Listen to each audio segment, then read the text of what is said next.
15 GRG Congress का war room. और जब बात 5 राज्यों के चुनाव की हो, खास तौर पे राजस्थान, मध्य प्रदेश, छत्तीसगढ़, तो जाहिर तौर पे तैयारियां भी युद्ध स्तर की होती। लेकिन अब ये तैयारियां और इन तैयारियों में तेजी तब से आई जब से भारतीय जनता पार्टी की पहली सूची जो है वो 41 नामों की सूची जो है वो भारतीय जनता पार्टी ने रिलीज कर दी।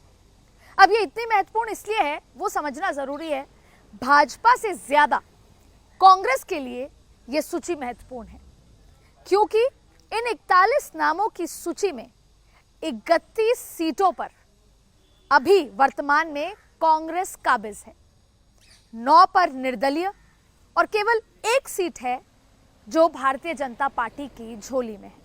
यानी कि ये 41 भारतीय जनता पार्टी की जो सीटों पे प्रत्याशियों को फाइनल किया है, उनकी सूची आई है, वो भाजपा के साथ साथ कांग्रेस के लिए भी उतनी ही महत्वपूर्ण है, क्योंकि ये भाजपा के लिए तो डी कैटेगरी की सीट है। ये भाजपा के लिए जहां पर भारतीय जनता पार्टी बहुत कमजोर है वो वाली सीट है, लेकिन कांग्रेस के लिए उनका मजबूत किला है, जहां पर कांग्रेस एक बार नहीं, 2 बार नहीं, कई सीटों पे 3 बार से कांग्रेस के पंजा लगातार जीत रहा था।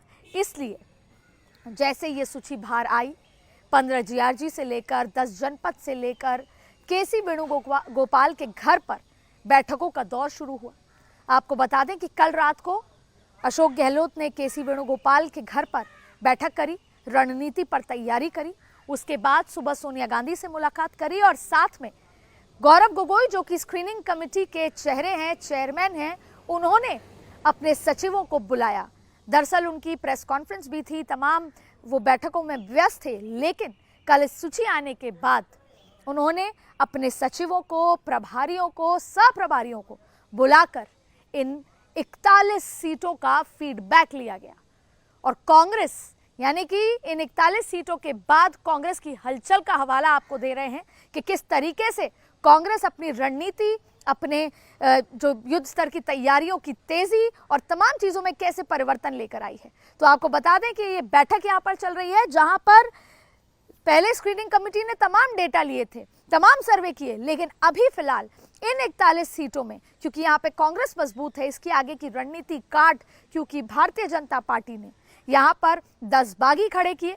यहाँ पर एक ऐसा नेता है जो कांग्रेस से पार्टी छोड़कर भाजपा में शामिल हुए हैं, प्रदेश अध्यक्ष के सामने चुनाव लड़ रहे हैं। 7 जो हैं सांसद यहाँ पर हैं, 6 लोकसभा, 1 राज्यसभा, और इसके साथ साथ पुराने भी अपने कद्दावर दिग्गजों को यहाँ पर लड़ाया जा रहा है। तो कांग्रेस की चिंताएं बढ़ गई है और अब कांग्रेस हरकत में आ गई है। और इन 41 सीटों के चलते कांग्रेस में एक और घटनाक्रम हुआ है, वो ये कि जो इन 41 सीटों पर मजबूत प्रत्याशी थे, जो कांग्रेस की सीट पर काबिज थे, विधायक थे, अब उनको कहीं ना कहीं टेंशन हो रही है। उनमें से 1 दर्जन ऐसे विधायक हैं जो आज दिल्ली पहुंचे हैं और दिल्ली पहुंचकर अपने अपने सचिवों से, अपने अपने सोर्सेज के हवाले से पार्टी को ये मैसेज देना चाहते हैं कि हम अपनी सीट बदल देना चाहते हैं। यानी इस बात का अंदाजा लगाया जा सकता है कि किस तरीके से बीजेपी अपनी रणनीति, अपने चाल चल रही है और पूरी तरीके से इस खेल को शय और मात का खेल करके रख दिया है।